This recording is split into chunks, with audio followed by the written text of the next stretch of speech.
Hey everyone, Meg here from I Teach Stamping, and today I'm going to share with you a simple tip for how to conveniently find your matching Stampin' blends.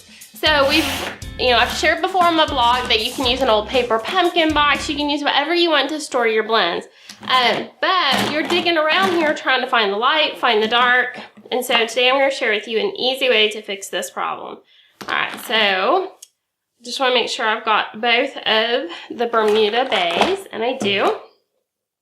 I like to have them lined up so I have brush stroke to brush stroke, and then I go with the back side of them.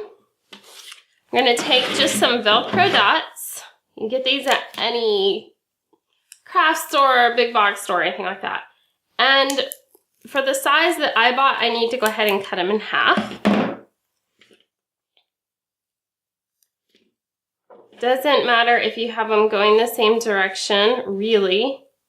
For those of us that need them to go the same direction, go with it. So I'm just going to take this, and now I'm going to peel off this one and this one. And then I have it to where, like I said before, I have my brush end, not my fine tip, together. Just going to line them up and smush them together.